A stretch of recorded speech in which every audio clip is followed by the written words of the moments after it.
Hey guys, what's going on? My name's Akil, and today I'm just gonna uh, quickly go through this. There's not as many scenes as the last video, guys. There's only 20 scenes, but we still have to talk about some things at the end to wrap it up. And this is also my last video before I go on my holiday next Thursday, guys. So exactly 1 week from now for us in Australia, guys. But for you guys, it's still Wednesday, but it's still gonna be roughly 1 week, maybe, and by the time the video gets uploaded and made and all that type of stuff, guys. Yeah, but anyway, we're just gonna jump right into it. The Hobbit, the Battle of Five Armies, the extended edition, in-depth review, part 2. So let's continue. So scene number 1 for the second half of the film is called The Return of Thorin Oakenshield, and this is a dream sequence where Thorin, he soon realizes what he's done, what he's become, and all type of stuff, and then he sees Smaug in the ground and all type of stuff.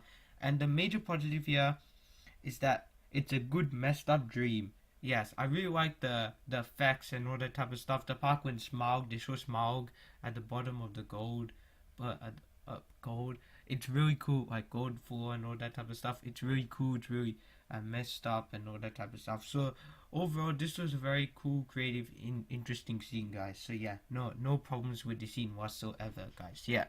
All right. Scene number 2 is called Sons of Durin, and this is a scene where everyone tells, like Kiri tells Thorin that he wants to fight, they should all fight and all type of stuff, and Thorin finally comes to his terms and of course fights. But before that, he's like, will you follow me one last time? And it's really cool. That's a very epic moment. So the major positive here is the acting.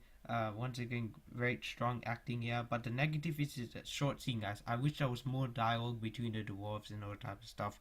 So yeah. Alright. Scene number 3 is called To the King, and this is an extended scene, and this is a scene where Thorin and all the other dwarves come out of of Erebor, and well, the new Erebor I should say, break all the concrete and whatever in their way, and all the stone, and they finally get onto the battlefield, and he's like, and Day 9 for Thorin's cousins like, to the king, to the king. Yeah. Major positive here is that there's good action, great action overall. From here on out, just mostly positives, guys. There are some negatives. The second half does have 6 negatives, so yeah. But overall, really great epic scene, guys. So yeah. Alright, scene number 4 is called A Call to Arms, and this is an extended scene, and to be honest, I can't actually remember what happens in the scene for some reason. But the major positive in this scene, guys, is that there's good action, and the major negative is that it's a short scene, guys. So I'm guessing this has something to do with Erebor, I mean the city of Dale and all type of stuff. Oh yeah, I remember now. This is a scene where all the people, this lady talks to Alfred, and she says you're a coward and all type of stuff, and then they all go and fight, help all those women and all that, help them fight, help the men of Lake Town, people of Lake Town fight. So yeah, because they weren't fighting. So yeah, now I remember it, guys. Yeah, but anyway, poor Alfred, he got wrecked. That was pretty sad. Anyway, let's move on now to scene number 5, which is also another extended scene. It's like 3 extended scenes in a row, guys. Yeah. This is called Thorin's Plans, and this is the scene where Thorin talks to his cousin Dane Ironfoot finally, and he's like, cousin, what took you so long? And Thorin's like to him, and then he's telling him, oh, we have to cut off the head of the snake and or something like that. But he's just telling him that he's gonna face Azog on his own and all type of stuff.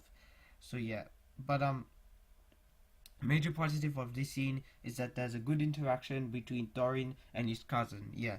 And the negative is it's a short scene, guys. Yes, I wanted more dialogue from these two characters, but then again, what can you really do? It's mostly about the action in this movie, guys. From here on outwards, it's just mostly about the action. So yeah. Alright. Next up, scene number 6 is called the War Chariot. This is an additional scene. I wish the scene was in the movie because it feels weird that it's not in the movie. Like, they just cut it out. You get to see 3 dwarves go on the War Chariot, and it's really cool, really epic. I mean, is it 3 or 4? I can't remember, but I think it's 3 dwarves. And this scene overall, good. The major positive here is that there's good action. no negatives, no problems with the scene whatsoever, guys. It's just overall a really good scene, guys. Yeah. Scene number 7 is called Courage and Cowardice. This is an extended scene, and this is another scene involving Bard and Alfred. No problems with this scene, guys, again. And the major positive here is that there's a good interaction between Bard and Alfred. So yeah, he's telling him, he's dressed up like a girl and all that type of stuff. And there's a bit of humor in this scene, guys. So yeah, but overall, it's just a little scene between Bard and Alfred again, guys. So yeah. Alright, scene number 8 is called the Fifth Army. The major positive here is that there's good action, and the major negative here is that they didn't need to end the scene showing Tyrell's face. Like, there's a close-up of Tyrell's face, but I just said Tyrell's face, not a close-up. But it was a bit of a weird way to end it, guys. You could have just shown her face one, because they're telling them, she finds out that Kiwi is up there fighting and all that type of stuff, and she's worried. You didn't need to end the scene showing off her face. It was a bit weird, a bit forced, but a movie's a movie, guys. So yeah, alright. Scene number 9 is called Scouting Ravenhill. This is the part where they've arrived there on Ravenhill, and they realize that Azog isn't there, maybe it's a trap and all type of stuff. And guess what? It is a trap. So the major positive here is that there's a good interaction between the dwarves. Again, another great interaction. A lot of great interactions, guys. Yeah. And negative is that it's a short scene. I wish there was more dialogue once again in this scene, guys. So yeah. Alright. Scene number 10 is called Blood of the Eldar. And this is a scene where Frandale, aka the Elven King, walks through the ruins of Dale, or the battlefield of Dale, and realizes that he's lost all his majority of his elven army is fallen and all type of stuff, and he's just looking at all the dead bodies and all type of stuff. So yeah, and the major positive here is that there's a good interaction between Bilbo and Gandalf. Yes, Bilbo and Gandalf are also part of the scene, guys. So yeah, it does a good interaction between those two. The negative, there's nothing wrong with this scene, guys. Yeah, whatsoever. But I had to say Bilbo and Gandalf because although those two, the elves are the major focus, Bilbo and Gandalf has a nice little scene in this film, in this part of the film, guys. So yeah, alright. Scene number 11 is called An Unforeseen Remedy, and it's called Additional. And it's, well, no, it's called Additional, and it's an additional scene, guys. This is a scene where one of the dwarves, you know, the one with the axe in their head, after fighting, he realizes that the axe has come off and he doesn't need it, so he just throws it away. So you can kind of see why it's cut, because it's just a little bit of a scene to show like, oh, he's okay now, he's different. But then again, I wish they also added it in the film, guys, because it would have made towards the end you would have realized that something was off about one of the dwarves, guys. Yeah, again, great action here. So major positive is good action, guys. Yeah. Alright, scene number 12 is called The Fallen. And the major positive here is that there's good action. This is a scene where, spoiler alert, Fury dies. Kiwi's brother. And it's pretty down sad, guys. This is like the first major death of the movie, so it really hits home, and I thought they dealt with it very well. So yeah, no problems with this scene, guys, whatsoever. So yeah, alright, guys, we are up to scene number 13, and we are not even 10 minutes in. Wow, we are gonna get this on probably under 20, but we'll see how we go, guys. Yeah, anyway, scene number 13 is called The Battle at Ravenhill. This is an extended scene, guys, and this is where everything comes together. Tariel's fighting, Kiwi's fighting, everyone's fighting, and this is also the scene where Kiwi dies, and this is also the scene where Legolas and Bolg fights, and Bolg finally dies. Legolas kills Bolg. Bolg finally meets his match, and it's pretty freaking cool. I absolutely love this. Great action, fantastic action. So the major positive is that there's good action in the scene, guys, and it's really long, drawn out, and it's epic. So I love that, guys. Scene number 14 is called To the Death. This is again another extended scene, and this is the scene where we finally get to see the ultimate showdown. this is similar to Harry Potter and Death Wheels Part 2, where it was all building up to Harry versus fighting Voldemort, or Harry versus Voldemort, I should say. And now, this is the ultimate, it's all built up to this very moment. Thorin versus Azog. We finally get to see it. It's really, really cool. Very action-packed. So therefore, the major positive is that there's good action, guys. Yeah, fantastic action. And this is also the scene where, spoiler, Thorin dies and Azog dies. And it's pretty intense, pretty bloody and violent, but hey, what can you do? They wanted to go all out in this scene, in this film, guys. So they did go all out. And yeah. And that's the last time Thorin ever gets in a fight, guys. Yeah. Alright, these next 6 scenes are kind of like the ending of the film, if you will, guys. So we're almost there, guys. We're almost there. Alright, scene number 15 is called Parting in Friendship. And this is a scene where Thorin talks to Bilbo. He's about to die. He's about to go off. He talks a bit. And the major positive here is that it's a good farewell for Thorin.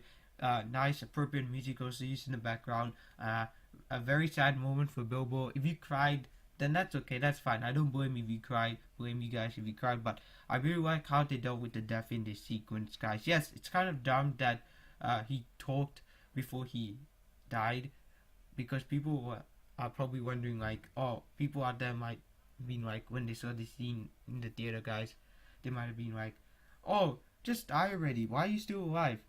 Similar to like Lord of the Rings, The Fellowship of the Ring, when what's his name? The guy who dies and he's talking to Aragorn. When I watch the scene, I'll talk to him. Gondor, the king of Gondor, the brother, yes, the guy Sean Bean plays, the character, yes, and he's still talking before he dies. So it's similar, but this is a really strong emotional moment for the film, guys, and I thought they did it very well in the amount of time they had left, guys. Yeah. All right, scene number 16 is called The Sorrow of Elves.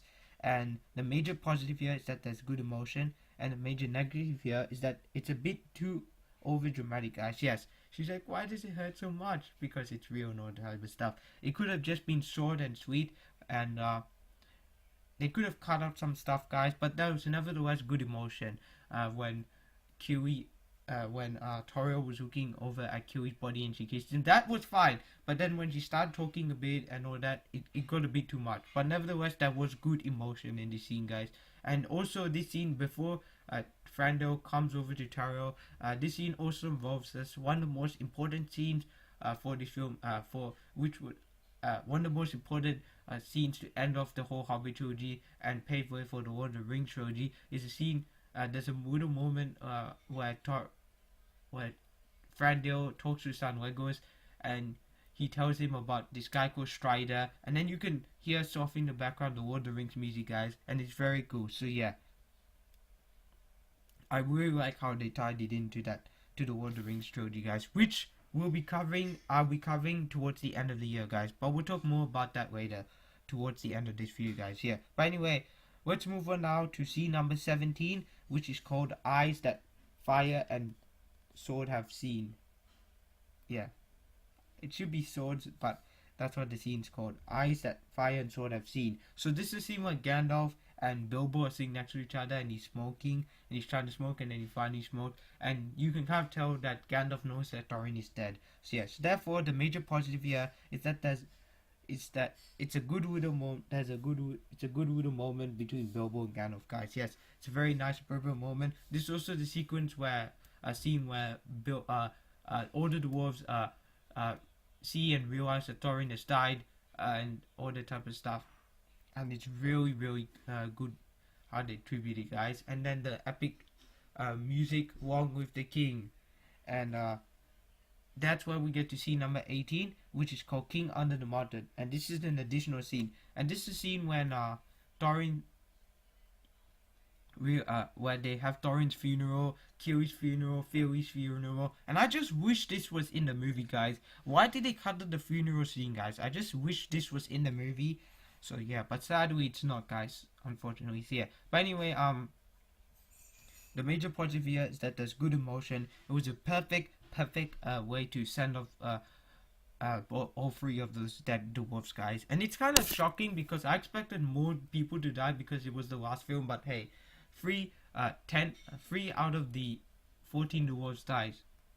dwarves died, guys. So yeah, but that's still pretty big number for them when it comes to these characters, to these films, guys. And considering that Kiwi and Thorin died, that's also kind of crazy, guys. Yeah. But anyway, scene number 19 is called The Return Journey, and this is towards the end of the film, where Gandalf and Bilbo are going back home to the Shire. Well, Gandalf.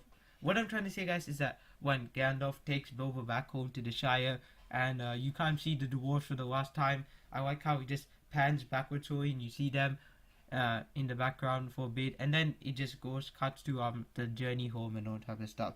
And the major positive here is that it's a good farewell between Gandalf and Thorin, Gandalf and Bilbo, and Bilbo and the dwarves. So yes, a very nice ending. And yeah, I just wish we could have seen a bit more of the party, not party, about what happened after the funeral, guys. Yeah, but anyway, really nice farewell. And scene number 20, the final scene of the whole trilogy, is called The Last Stage. And the major positive here is that it's a good ending. It's a really great, good, solid ending to the whole trilogy, guys. I absolutely love how they ended off the film, how it ties into the Lord of the Rings trilogy, and how it starts off where the film ends off where the Lord of the Rings, the Fellowship of the Ring, kind of starts off, guys. So yeah, alright, that's it. We are done. It was not even 20 minutes. Wow, I flew through that very quickly. Flew through that, guys. I went through that so quickly. But anyway, we are done.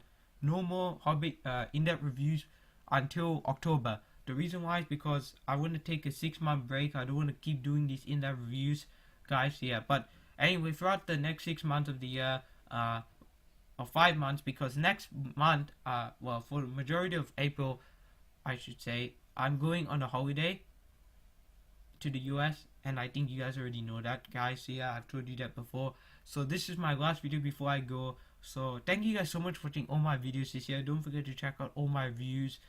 Hotel Mumbai, Captain Marvel, Doctor Who, my top 10, my first top 10 of the year, which was my top 10 favorite fantasy movies of all time, any correction videos I did, guys, which I've only done one, and all that type of stuff. And so yeah, when I come back, I'll be doing catch-up reviews for Shazam, Hellboy, Missing Link, Dumbo, Wonder Park, all those movies I want to see, guys. So yeah, and yeah, that's really all that. So now let's just jump right into the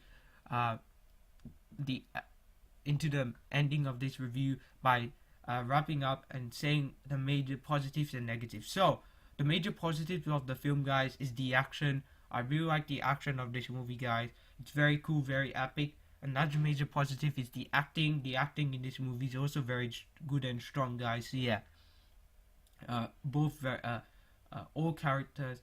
Yeah, and the third and final thing, guys, I also really like is the emotion. Yes, the emotion in this movie did hit home at certain parts. It was all types of emotion: anger, sadness, happiness, joy. Yeah, I wasn't gonna count the emotion in this scene, guys. I was gonna actually say it needed a bit more emotion, but now that I think about it, it was appropriately used, guys, to the best of its ability, guys. Yeah, so I thought they did it very well. But there's also two negatives. So the first major negative is that there's some unnecessary moments, guys. There were some moments I just wish they would cut out and all that type of stuff. So yeah, and another major negative is that there are some short scenes, guys. Yeah, even though the film is 2.5 hours long, or roughly 2.5 hours long, without the credits, for the extended edition, I just wish it was a little bit more longer, maybe 2 hours 40. Didn't have to be 3 hours, but then again, there would still be more scenes and more to say, guys. But still, I just wish the scenes that were in the movie were a little bit more longer, guys. Maybe 30 seconds longer, maybe 20 seconds longer, maybe at least 1 to 2 minutes longer, guys. Yeah, but overall, that's all I have to say about that. So to wrap up, for my final score, I'm going to say that The Hobbit, The Battle of the Five Armies gets an 8 out of 10. Fantastic film, one of my top 5 favorite fantasy films of all time. In fact, it's my 3rd favorite fantasy movie of all time. Freaking love this movie. If you have not seen this movie, go check it out. It's a really good film, guys, and I would say it's very underrated also. I know some people call it their least favorite film, but it works on every front, on the action, emotion, and on the characters. Even the small character moments I absolutely love, guys. Yeah, so that's it, we are done. The Hobbit, the Hobbit trilogy is done. So in October, November, and December, each month will be a Lord of the Rings film, guys. So yeah, and yeah, that's really it. So thanks for watching. Hope you guys enjoyed all my views for the first 3 months of the year, guys. When I come back, I'll end of April, I will be reviewing Avengers Endgame and all those other films, guys. So yeah, so hope you guys have a nice time, guys. Happy Easter for those of you who are celebrating Easter, and hope you guys enjoyed all those new movies coming out. And I'll be in the US enjoying myself, and also keeping an eye out for any trailers, especially Star Wars Episode 9, which I'm really looking forward to see new footage, guys. So yeah, but anyway, hope you guys enjoyed this review, guys, for the second half of The Hobbit, The Battle of the Five Armies. Thanks for watching. No more in-depth reviews until October, guys. Yes, I'm so happy we're done already, and also time has gone very fast, guys. Yeah, but anyway, thanks for watching. My name's Akil, and I'm signing out. See you guys next month. Bye, guys.